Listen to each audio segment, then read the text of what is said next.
We are live.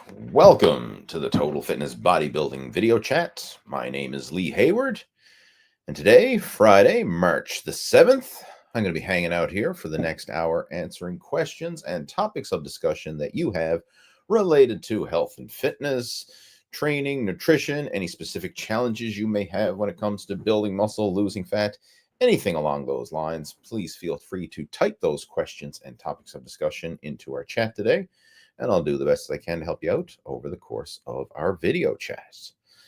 And this is something that I've been doing for a long time, many moons. I joined the Live at 5 Q&A over on the Total Fitness Bodybuilding YouTube channel, and we're also streaming through the Total Fitness Bodybuilding Facebook group as well.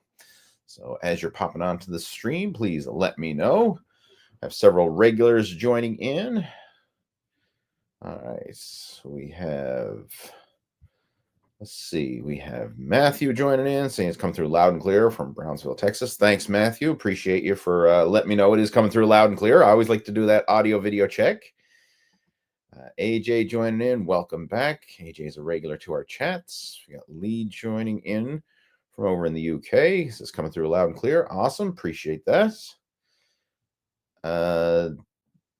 Disciple says, no more Facebook Live, just YouTube ? We should be streaming through both. I'm just going to actually do a check. I'm streaming live. You head on over to my personal profile page on Facebook. It's streaming there live right now. And I'm just going to do another little check. It should be streamed through the Total Fitness Bodybuilding Facebook page as well. And it is. Okay, so there we are. We are on Facebook as well. So if, not that it matters, it's the same stream whether you're joining in through Facebook or through YouTube, but obviously you're here now. And he says, this is Brian, by the way. Okay, well, that's good. I'll call you Brian. Gotcha. But yeah, it should be streaming through Facebook as well as YouTube, right? And that's something that I've been doing for quite a while. Like back in the old days, I just did the stream through YouTube, but I have a platform now that allows me to simultaneously stream it through both Facebook and YouTube. So take advantage of both. I don't know, reach a more people that way, and you can participate either one.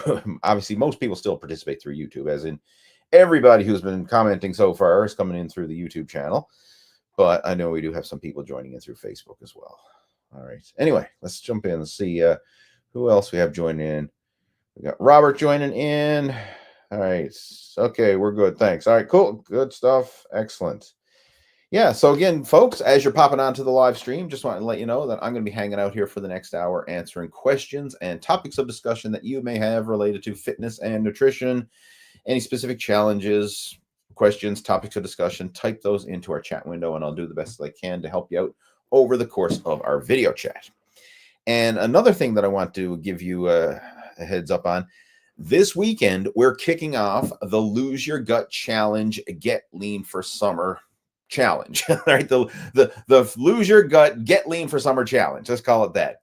And this is something that I've done over the past several years. I've run numerous of these free 5-day Lose Your Gut Challenge groups. And we're kicking off another one.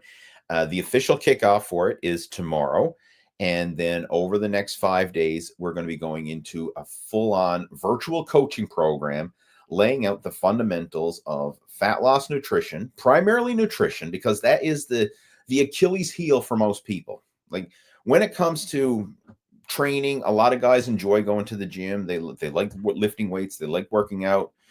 Nutrition is kind of where most people struggle. So we're really going to dial in nutrition. Now, that doesn't mean we're neglecting training, but we're going to focus on the big pieces of the puzzle first. And the big one is, of course, optimizing nutrition. So that's primarily what we will focus on throughout the Lose Your Gut Challenge group. But we're also going to be covering different tactics and strategies on how you can optimize your training and your nutrition to get lean for summer, and what you need to manipulate and what you need to avoid in order to get lean and basically lose your gut and be able to hit the beach this summer feeling confident in your own skin. You know, the beach vacations, the pool parties, the barbecues, the weekend getaways, all these kind of things. It's nice to be able to go to those events and feel confident in your own skin. You know, to be able to take your shirt off and not be embarrassed about having a roll of belly fat hanging over your waistline there, or just it's sweltering hot out, but you're still bundled up in a t-shirt because, whatever the excuse. I mean, darn well why you keep wearing the t-shirt is because you're embarrassed and you don't want to show people how fat you are, even though the t-shirt's not really hiding it, but you're embarrassed to take the t-shirt off, and you make all these excuses. Oh, it's hot. I don't want to get a sunburn, so I'm going to keep my t-shirt on or whatever. Meanwhile, it's just, you're not confident in your own skin enough to be able to take your shirt off at the beach or at the pool or wherever it is. And it's nice to be able to finally do that. So that's what the Lose Your Gut Challenge, Get Lean for Summer, is all about. And that's what we're going to really be dialing in. And this is the time now. Like if you want to get lean and have a flat stomach or visible abdominal definition by the summer, you need to start acting now. Like you can't wait until, okay, the summer is here and now I'm going to start, dieting and getting in shape. It's too late, right? You've missed the boat. You have to start taking action now. And if you jump on board now and start taking action, by the time summer rolls around, you can make some significant progress. Now, I mean, how much progress you make and how far along you are, well, that really depends on your starting point. But you can certainly make a significant dent into that body fat around the midsection over the next few months, and then hit the summer feeling good, feeling confident, and enjoying it, versus having another summer where you're like, I blew it again. Oh, well, stay covered up and, shy away from all those fun activities that you would love to be able to get out and enjoy. So if you're part of the Lose Your Gut Challenge group, kudos to you. If you're not, then in the show notes below, there's a link there where you can actually register for the Lose Your Gut Challenge. And just head on over to my website, leehayward.com. And the first post there on the page explains what the Lose Your Gut Challenge is, how it works, how to register. And again, there's no charge for this. It is a free 5-day virtual coaching program. And it's taking place over on the Total Fitness Bodybuilding Facebook group. That's where we're running it through. And you're more than welcome to participate and take advantage of it. And I have a special bonus for this year's Lose Your Gut Challenge that I've never offered in any of the past Lose Your Gut Challenge programs. And that's something that I'm going to be sharing tomorrow in our first live video coaching lesson that I'll be doing tomorrow morning at 8 a.m. Eastern time. And that's the way it works. Every morning at 8 a.m. Eastern time, I go live within the Facebook group with the live video coaching lesson of the day. And we lay out an action plan. There's accountability tasks and, a whole curriculum that you have to follow for over the 5 days. And this is laying out the action steps, laying out the pieces of the puzzle that you're going to then take and implement over the next few months in order to lose your gut and get lean for summer. So I'm looking forward to going through it. And I know there's going to be some future success stories coming through with that Lose Your Gut Challenge group. And hopefully you are one of them. All right. So let's jump into our Q&A today. And I know a lot of the regulars here who are joining in for our Q&A, they have gone through past Lose Your Gut Challenges, or they are participating in our current Lose Your Gut Challenge. So if you've gone through it in the past, I would encourage, come back and do it again. Like even my personal coaching students, people who I've been working with in some cases for years, they still come back and do the Lose Your Gut Challenge because it's a good review of the fundamentals. And regardless of how advanced you get, regardless of how good you get, you can't escape the fundamentals. You look at any top athlete, any top performer, or any, someone who's elite in any area, they still go back and master the fundamentals. Like when Michael Jordan was, at the top of his game in the NBA, he still practiced free throws. Like he still practiced the fundamentals. It's not like you get to a point where, oh, I'm so good now, I don't need to do the basics anymore. You never escape that. So a lot of the guys who've already lost their gut and are, by what most people's standards are, as success stories, the before and after success story, they still keep coming back to the Lose Your Gut Challenge every time I run it, because it helps to solidify those basics and help them take their physique to another level. So even for some of you say, well, I'm too advanced for that. I got this all figured out. I know what to do. I don't need anybody helping me, blah, blah, blah. Well, if that's your attitude, then, you might want to rethink it. That's all I'm saying. And you're more than welcome to come on board with the Lose Your Gut Challenge group. All right, let's jump into some Q&A here today. Let's see. First question of the day goes to Matthew right here. My dad was recently diagnosed with type 2 diabetes, high blood pressure, and I gave him some diet tips that he appreciated. Do you have any advice when helping family in these situations? Ooh, that's a tough one, and uh, I feel for you, and I feel sorry for your dad. And again, I don't know the whole circumstances and situation and whatever, but more often than not, in a good percentage of circumstances, type 2 diabetes and high blood pressure are lifestyle influenced issues, disease or issues, health issues. And it's probably caused from years of poor choices, usually poor nutrition choices, poor exercise choices, poor lifestyle choices, things of that nature, usually over time compound to, that's one of the side effects for sure is type 2 diabetes, high blood pressure.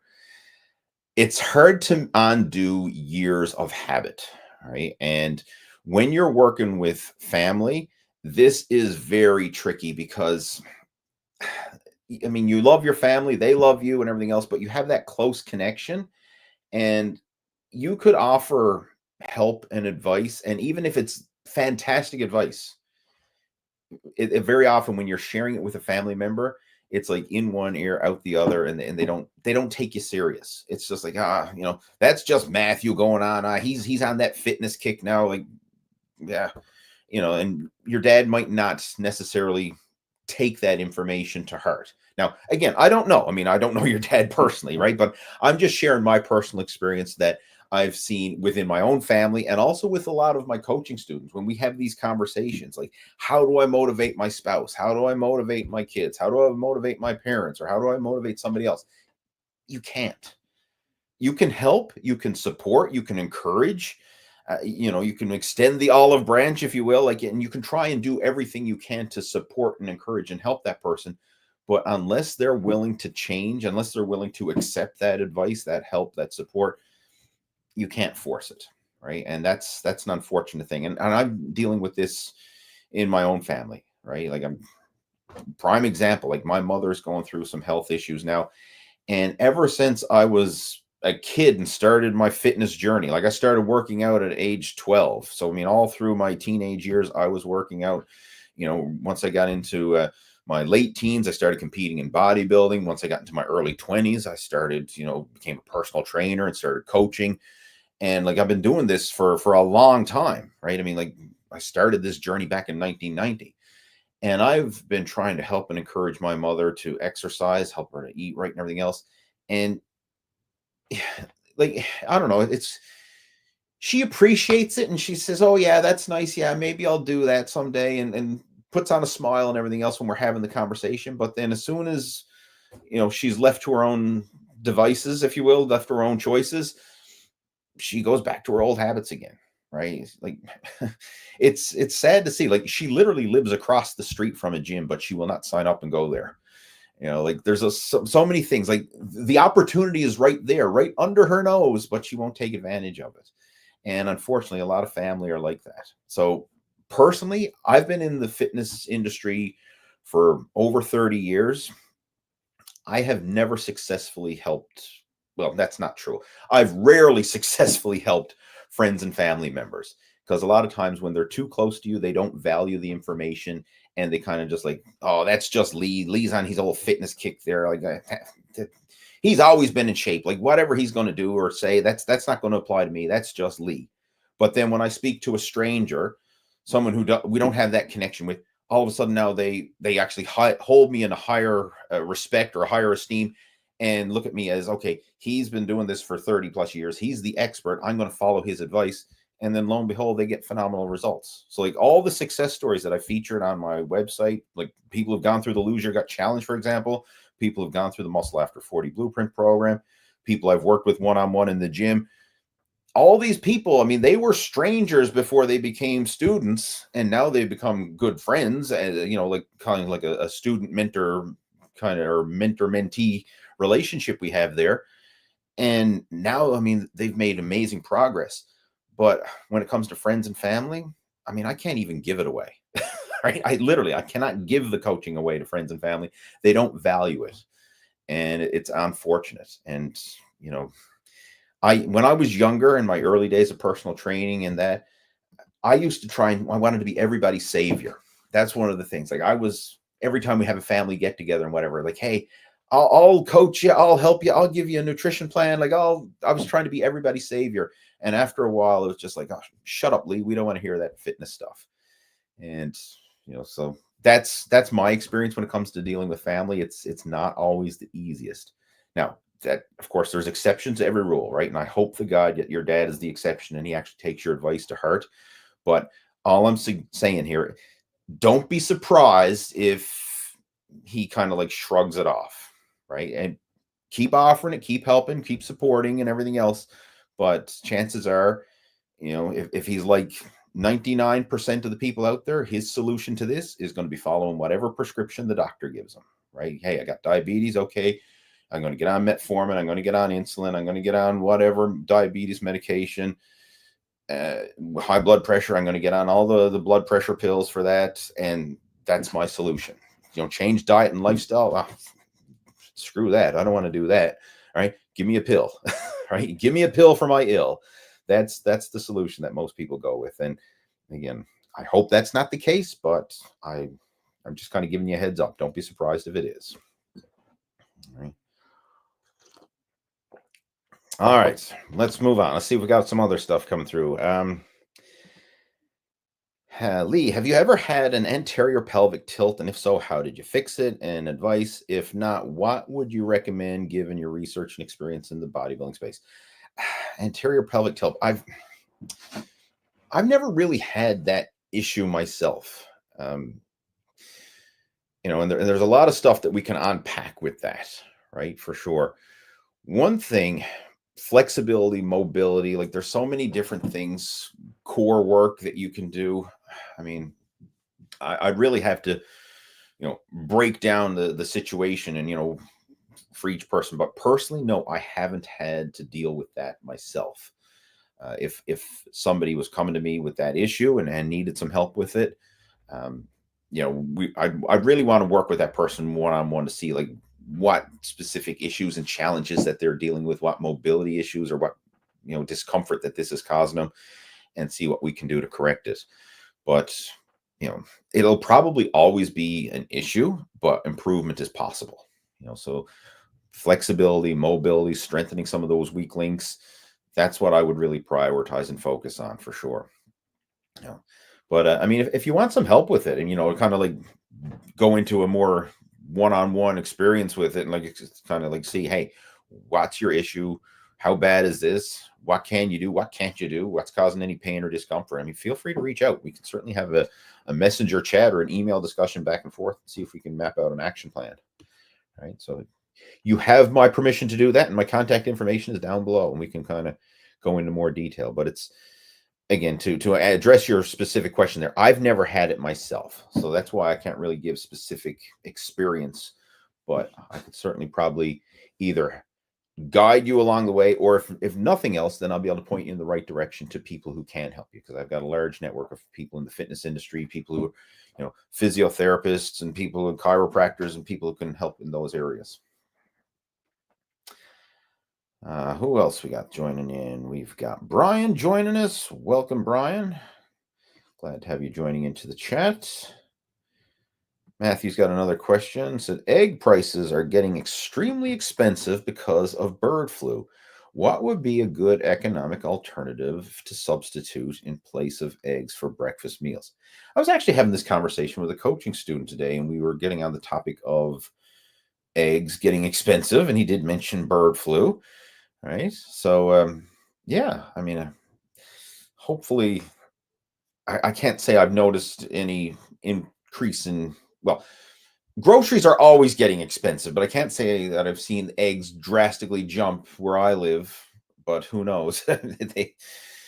But what could you have instead of eggs? There's so many things. I mean, I love eggs, and I actually had eggs for breakfast this morning. So, but if that is becoming just not an economic meal choice for you, then you can probably look into some other protein sources. Ones that I like, Greek yogurt, cottage cheese, those are good, quick ones.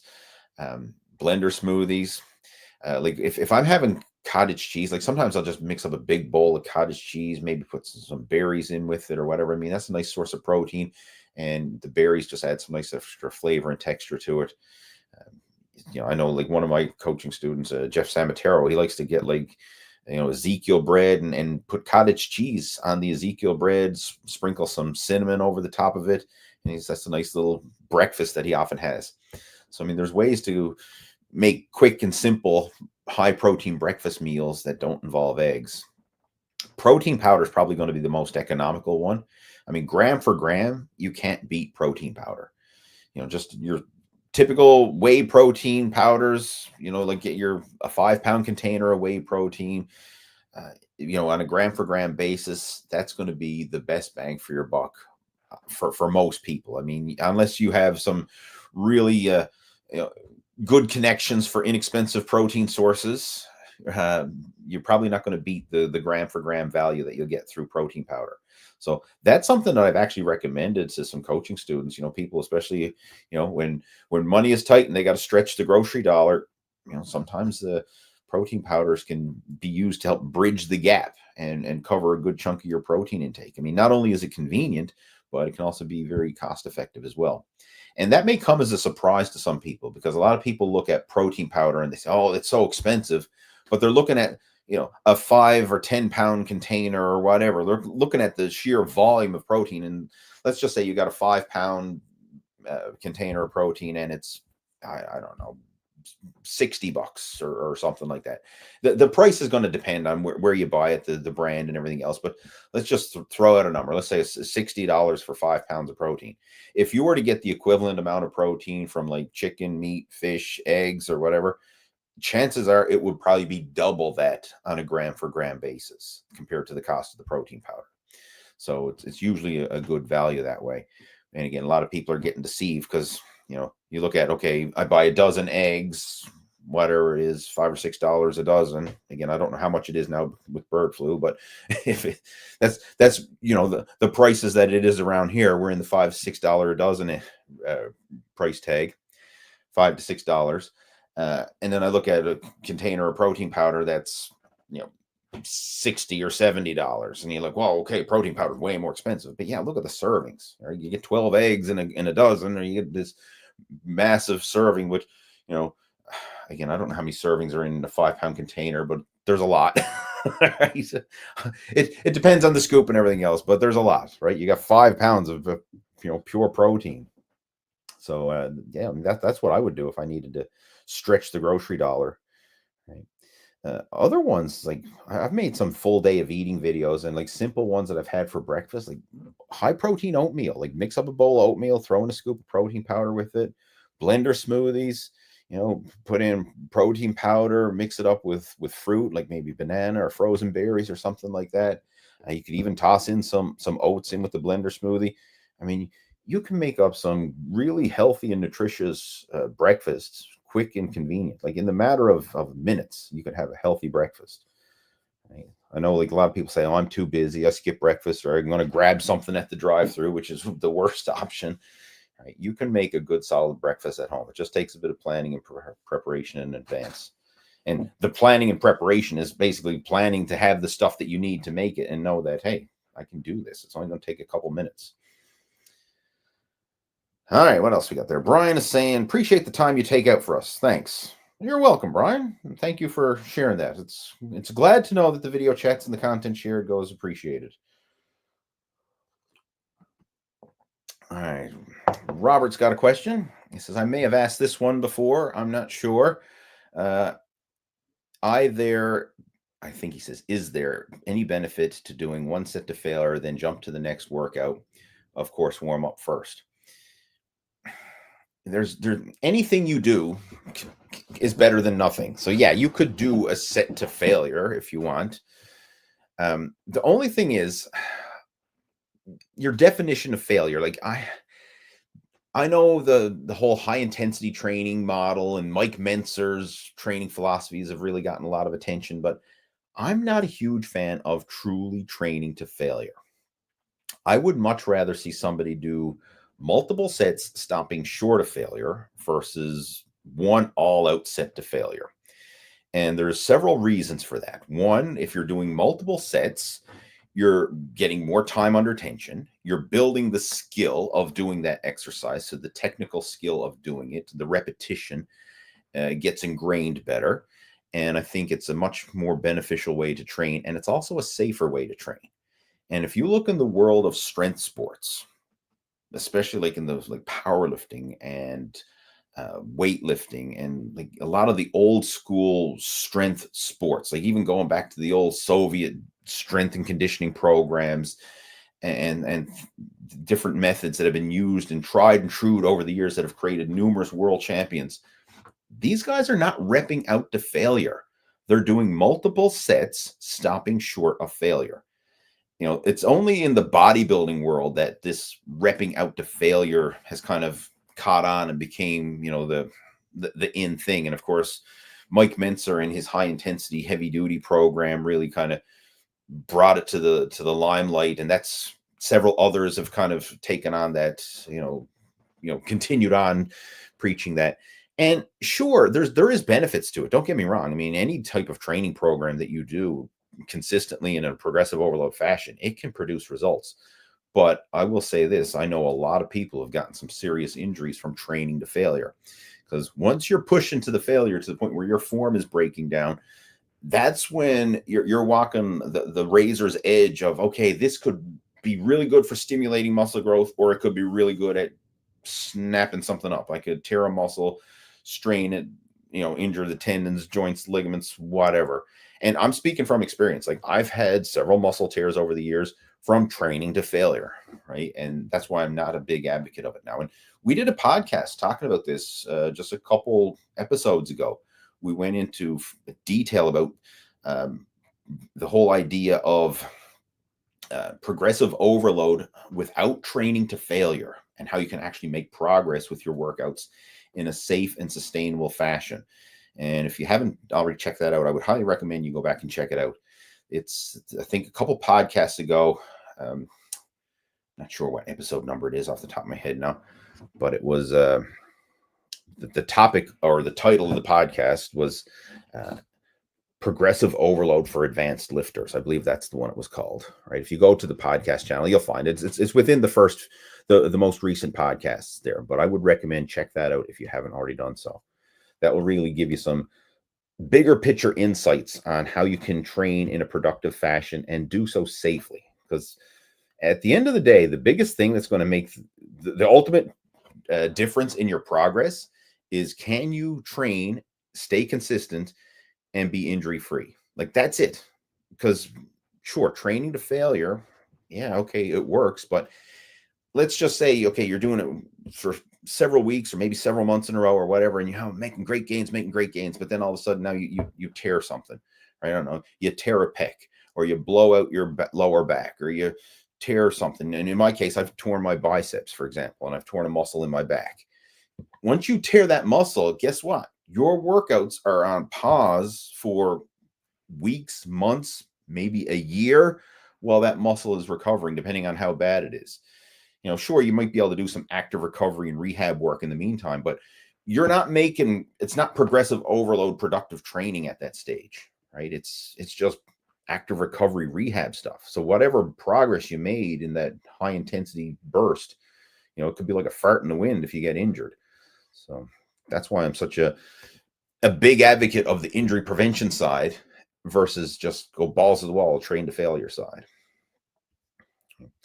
So again, to answer your question, Robert, could you do one set to failure? You can do whatever you want, right? You're a grown ass man. You can do whatever you want. Would I recommend it? No, right? So there, I would recommend multiple sets, stopping short of failure. Yeah. All right. What else we got there? Zionic 484. Lee, great to see you again. I'm feeling a bit lost on what else I need for our 5-day challenge. I have my groceries, but how do I watch the live Facebook video? Will it be available at noon? All right. I want to put your mind at ease. The challenge hasn't officially started yet, right? I know the group is up and running and everything else because it's the Total Fitness Bodybuilding group, which is already an established group. But tomorrow morning, I'm going to be doing our kickoff video. And there's a post on the page. I just made a post about the challenge this afternoon before I went live here with this stream. So head on over to the group. There's a post there that outlines, the overview of the challenge.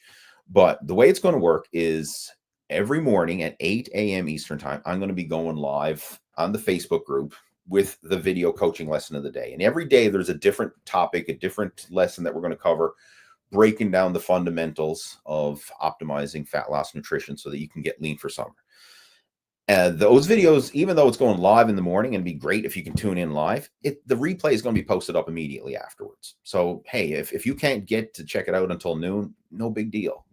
Log into the group when you get a chance, watch that video, and then complete the accountability task for the day. And just to put your mind at ease, these accountability tasks are well within your realm of capabilities. Like, it's not something that's it's going to push you a little bit and kind of like push you outside your comfort zone to a small degree, but it's not unrealistic. Like, I'm not asking anybody to, hey, you got to do 100 push-ups, or you got to do, run a mile in 5 minutes, or any, like, there's no crazy physical tasks here. It's just simple accountability tasks, mostly geared towards optimizing your nutrition and things that you're going to have to participate and share within the group. Right? Share and post proof that you're actually doing this within the group. And again, it's just kind of like get you take these baby steps, these small action steps in the right direction. And these small actions, even though in the moment it seems small and insignificant, it compounds. So like we push ourselves, to get 1% better each day. That's kind of like how we want to visualize it.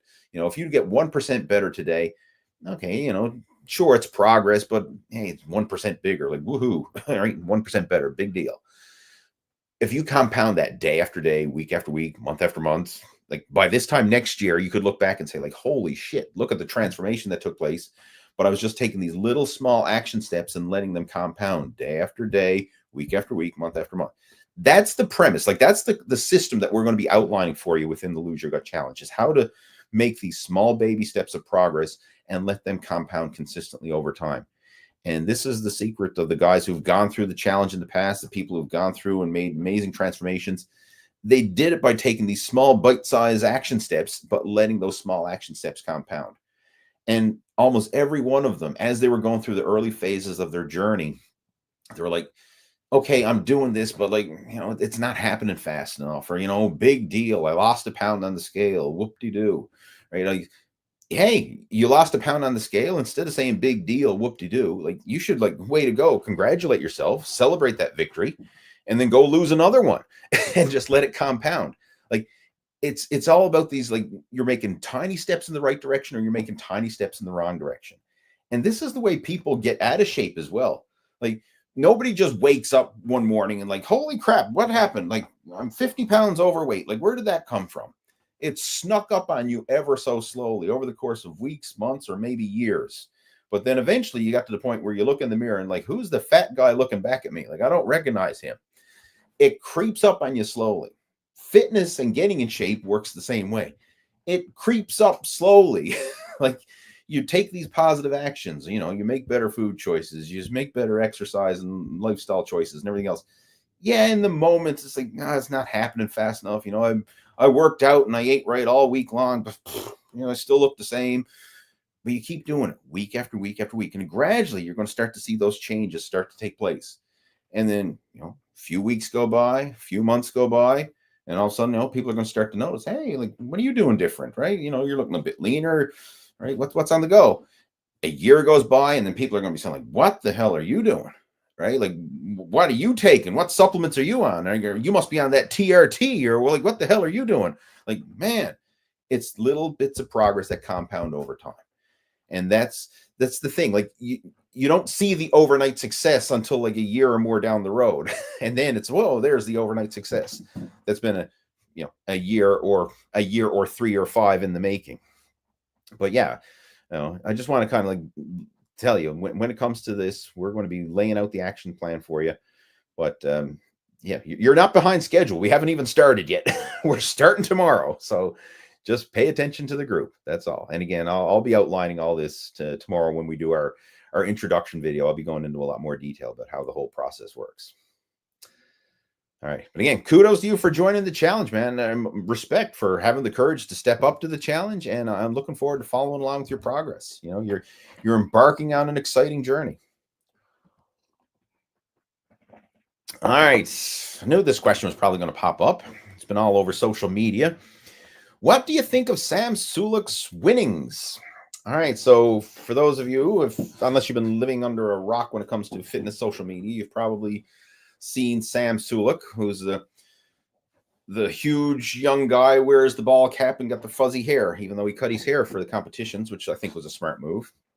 All right. He won his first amateur show, which was obviously was a high level show. I don't really follow Sam's stuff. I just see the stuff popping up on my social media and you can't help but see it.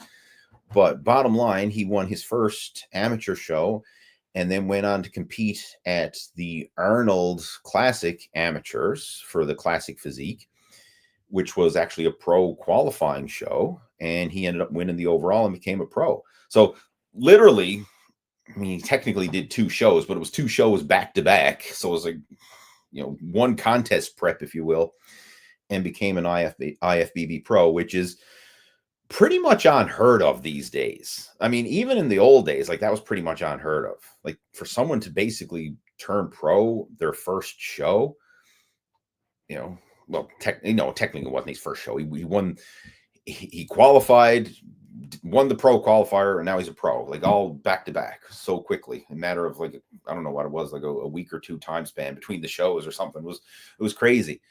But I mean, hats off to the man. I mean, that's kudos, respect for him. And it just shows like he's at another level, like the level of, I mean, his genetics, his work ethic, everything else. I mean, it shows that the work and the effort he's putting in is certainly producing the results. And I'm excited to see how far he can take it. I mean, it's interesting to see. Right? I mean, kudos to him.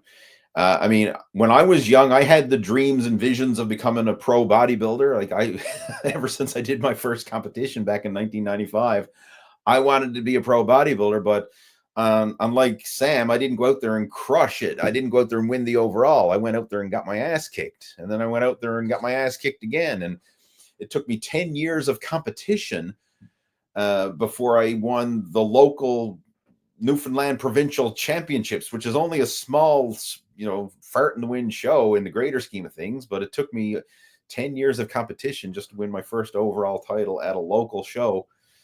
And I just knew I don't have the genetics. I wasn't dealt the genetic hand to become an IFBB pro.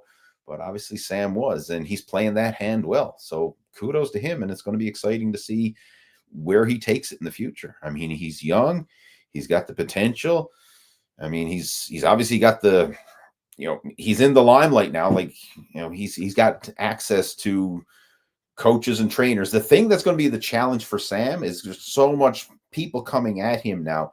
I can see his email and his social media inbox just being blown up with everybody saying, "Oh, I'll coach you, I'll help you, and I'll get you in your best shape and whatever. I'll make you Mr. Olympian." So the big thing for him now is to sift through the noise and just kind of keep the blinders on and focus on what's been working for him up until now and not getting distracted by all the noise and the attention that's obviously coming his way. Right. But yeah, it's going to be exciting and interesting to see where he takes this in the future. Who knows? He could be, the next bodybuilding sensation. I mean, he's young enough to do it, right?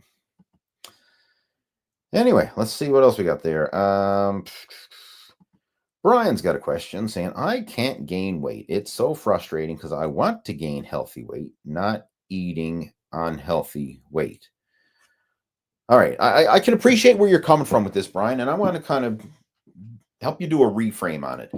I'm friends with Brian on Facebook, and I haven't met him in person yet. Probably will. Our paths may cross in the future. But I know the conditioning you have. Like, I believe you actually posted a picture of yourself just recently at the gym. And Brian is a very lean, athletic person. Like, I mean, 6-pack abdominal definition year round, lean, muscular, very athletic. That's not, I know in your mind, like, you want to be huge, right? You want to be as big as Sam Sulek or whatever. Like, you want to be huge. But there's advantages to being that lean, trim, athletic physique. And personally, if I had a choice right now, and this is the God's honest truth, if someone said to me, "Hey, take like let's pretend we're like in the Matrix here. Now you take the blue pill and or whatever it was. What's the blue pill? You stay the same, and the red pill. Anyway, I'm getting distracted here. Don't mind that. If someone gave me the choice of being an IFBB pro bodybuilder, like 250 pounds plus, huge, ripped, shredded, or be, say, like 175 pounds, lean, trim, athletic, I would go with 175 pounds, lean, trim, athletic any day of the week. Right now, that's where I want to be. Now, if you asked me that question 20 years ago, it would have been, I want to be the mass monster pro bodybuilder, hands down. But knowing what I know now and having gone through the journey of trying to be that mass monster, like the heaviest I ever got up to was 240 pounds. At 5'6", that's quite heavy, right? And I didn't feel good at that weight. I didn't enjoy being that weight. I mean, sure, I was strong, but I wasn't healthy. And there was a lot of things that I couldn't do at that weight that I can do now at a lighter body weight. So from a health perspective, from an overall athletic performance and conditioning perspective, I would much rather be smaller and slimmer. Excuse me, guys.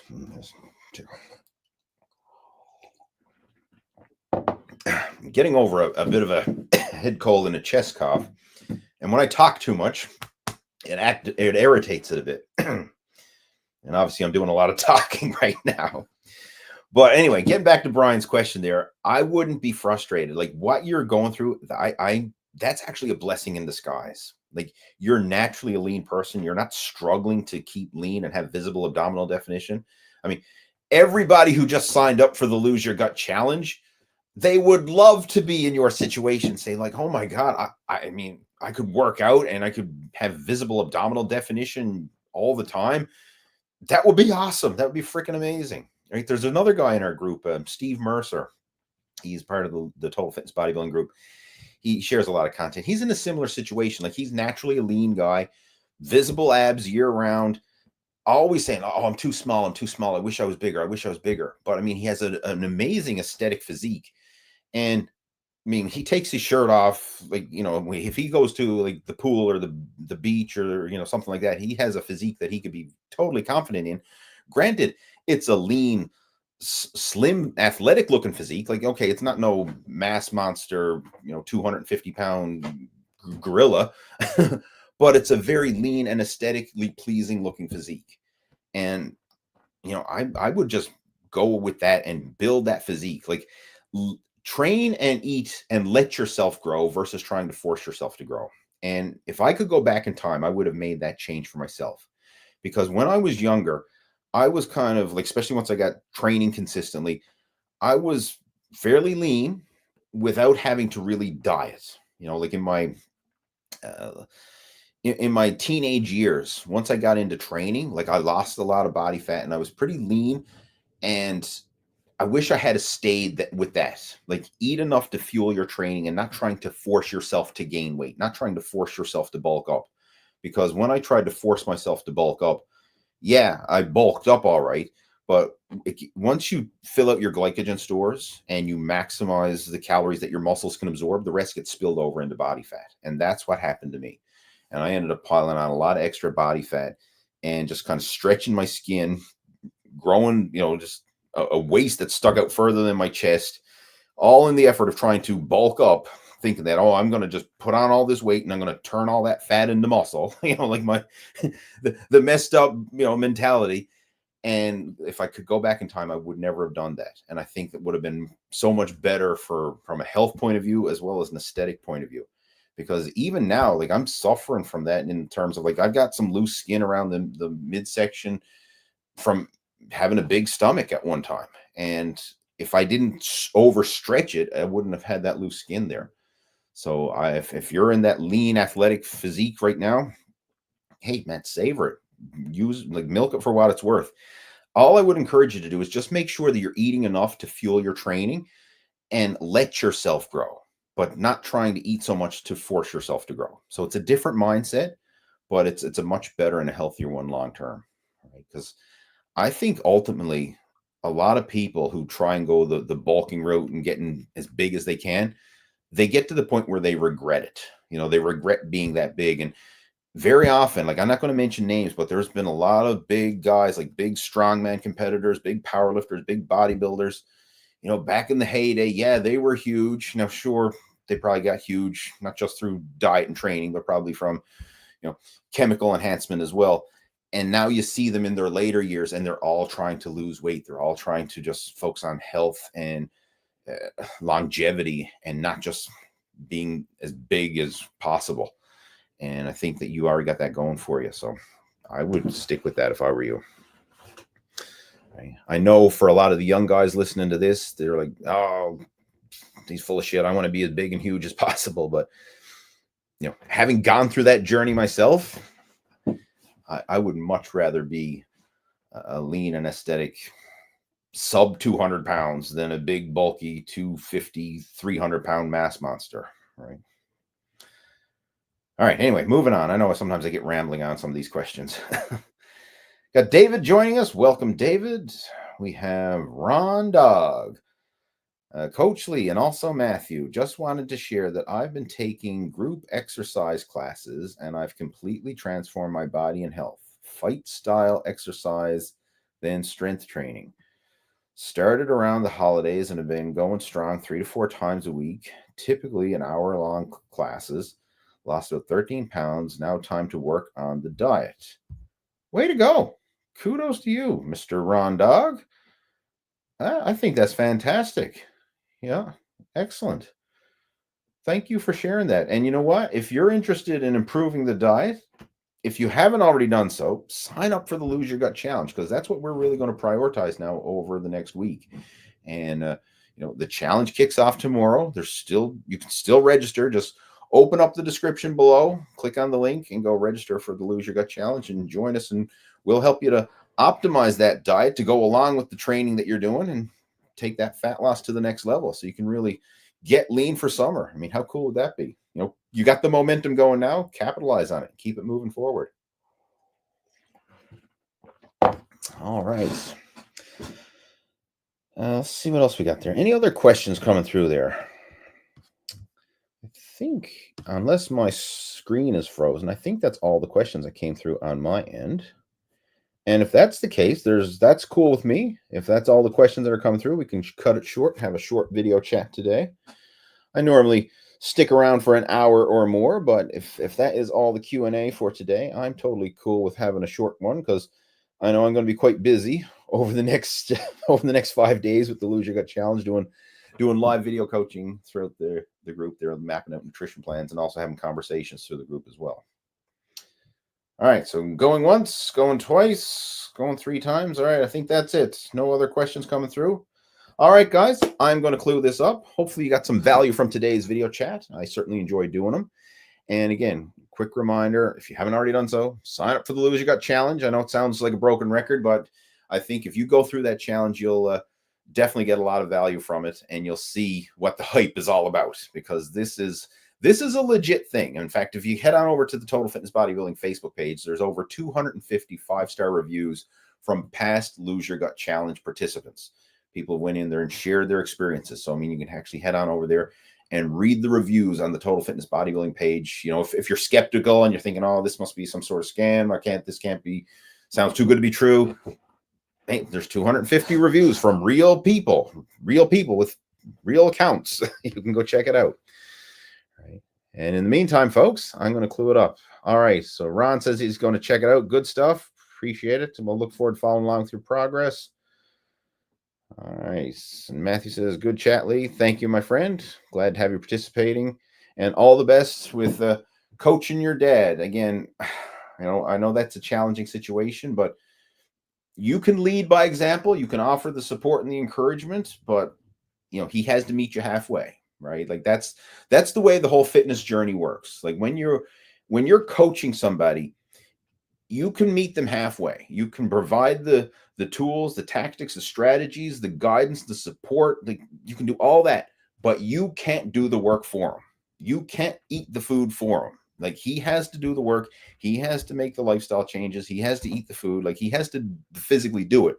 But you can provide all the steps to help smooth that process and make it as easy as possible for him to do it, and offer the support and the guidance and the action plan. But if he's not willing to meet you halfway, then you just have to accept that. And that's something that I've had to accept as a coach, because just to share this in closing, like, I've coached literally hundreds of people in person and indirectly thousands of people online. And I used to take it really personally if people would not follow the program. And I would almost get like, what did I do? How did I fail this person? Like, I provided them the program and everything else. I provided them the support in the community, offered them to, hey, hop on coaching calls with me. And hey, if for people who are local, hey, I'll show up to the gym with you and I'll take you through the workouts. Like, I was there, like, I'll do everything for you, but I can't do the work for them. Right. I mean, I can lay out the plan. I can give them the tools, the tactics, the strategies, the support. I can literally be there at the gym, follow along with their workouts in real time and all that stuff, but I can't do the work. I can't lift the weight for them. I can't eat the food for them. They have to meet you halfway. So when you're doing that, always keep that in mind. Like, you do your share and then the rest is in their hands. Right. And hopefully he's going to take it serious and follow along and make the best of it. But if he doesn't, don't take it personal. Just reap the satisfaction knowing, hey, you did the best that you could. No, the rest is up to him. Right? And you kind of have to learn to let things go in that sense. Right? You can't take it responsible if somebody doesn't want to follow your advice. Right? I'm sure, like, anybody who's a teacher, you can probably relate to this. Like, anyone who's, like, the teacher goes through and teaches their class, right? 30 students in the classroom, 25 students get it and pass. 5 students are like, don't get it and fail. And what does this teacher focus on? They don't focus on, hey, I have 25 students who passed and did great. Their mind is automatically going to, what did I do wrong? How did I let these 5 students who failed down? And sure, you can learn from that, but just realize maybe there was something going on that was outside of your control that you had no impact on. There might have been other circumstances for going on for that person, why they didn't follow through. Right. So all you can do is really, you can offer your best and then let the chips fall where they may. Oh, we got Neil joining in. Neil's a regular to the chat. All right. I'll let you have this question before we clue it up. He says, I know I'm late, but hoping you'll get my question. I noticed that I can do weighted pull-ups, rotating wrist on rings with no straps, easy, but on fixed bars, I need straps. Want to know why is that? All right, so you can do weighted pull-ups on rings, no straps. With a fixed bar, you need straps. That is interesting. All I can say there is, for some reason, maybe the ring offers you a better grip, a better hand position for whatever reason, and your grip is more secure on the rings. I have to be totally transparent. I've never personally used gymnastic rings. I've used like TRX straps, and of course I've done regular pull-ups on the pull-up bar with all the different things, but I've never trained at like a calisthenics gym or a gymnastics gym with gymnastics rings, with the circular wooden rings. So I don't know how well that affects your grip, and it may actually be better for the grip. I mean, based on what you're saying, it's obviously working better for you. Like, you got a more secure grip holding on to the wooden rings than you do the fixed barbell, right? So who knows? Another thing you can factor in there as well, maybe the friction on your hand. Like, I've noticed this just with different bars in the gym, like different pull-up bars or different barbells or dumbbell handles. Some provide a good grip, meaning like you grab it and your hand just feels very secure. Others, it's kind of like a smooth or slippery, and you feel like your hand just doesn't stick and grip as well. Prime example, this is kind of same but different. At the gym that I train at, we have one lat pull down bar attachment that has this rubber coating over it. And it's a unique rubber coating. It's a thick rubber over the entire bar. And I find like that rubber, when I grab it, like your hands just like stick to it. Now, I don't mean like it's tacky, sticky, but like in terms of grip, like when you grab onto that pull-up bar, your hands are secure and they don't feel like they're going to slip or slide. Whereas if I use a metal bar, sometimes I feel like my fingers start to peel open and slide on that bar, especially as the weight gets heavier. Even when I'm grabbing like a metal pull-up bar, sometimes I'm doing the pull-ups and my fingers feel like they're starting to slip and peel open. Whereas if I have that rubber one, my hands, like I can grip it and it just feels like it's stuck, it's secure. Maybe the wooden rings provide a more friction, more grip for your hand, so it doesn't feel like it's slipping and sliding the same as a metal pull-up bar. So that's probably the reason why you get a more secure grip. Again, this is just, me as trying to make an educated guess here, but it's interesting to know. Bottom line, in your situation, and he's actually following up with me. I appreciate that too. That helps. Thanks. The ring has a material like it feels greatly secured in the hand. Yeah, there you go. So that explains why. It's just there's more friction with the ring than there is with the pull-up bar, and that's why you can hold the grip without the strap. And if I was in your situation, I would do the rings, because the rings offer a lot more, in your case, obviously a better grip, so that's one plus. But that movement, that three-dimensional movement you get with the rings is going to be so much more advantageous from a muscle building and stimulation point of view. It's almost like dumbbells versus barbells. Like when you do a dumbbell press, your hands can move and twist, and you can put them in the right position for you. Whereas with a barbell, you're fixed in that straight plane. So a lot of times guys might find shoulder pain or discomfort doing like a barbell press, but use dumbbells, they can move it into their natural groove, and they find it a lot more comfortable. So in your situation, you can kind of do the same thing. Do your pull-up work with the rings, better grip, and probably even a better mobility and better muscle stimulation as well. But yeah, it's interesting that you mentioned that. I'm definitely going to keep that in mind, because and I'm going to ask one of my friends, Jeff Samatero. He does a lot of gymnastic ring work. That's one of the primary tools. You guys know Jeff is a regular co-host on the Total Fitness Bodybuilding podcast. We've done numerous podcasts and that together. I'm going to ask him next time I'm chatting with him if he notices that as well, because it's probably a common thing. Right. And that makes sense. Like, why? I mean, gymnasts wouldn't use rings if they didn't provide a good grip, right? When they're doing ring work, swinging and doing all the ring exercises and stuff, like the last thing you want is your grip slipping and giving way. So I'm sure that's not an accident that they provide good grip for the hands. Right. Anyway, guys, we're going to clue it up. I know we basically at the top of the hour there now. So I'm going to clue it up, and just want to let you know that the replay of this chat is going to be posted up right afterwards. And feel free to join us over on the Total Fitness Bodybuilding group and participate in the Lose Your Gut Challenge group this weekend. So if you want some help, come on over, join us for 5 days of intensive coaching to help you lose your gut and get in shape for summer. All right. Have yourself a good one. Take care. Over and out.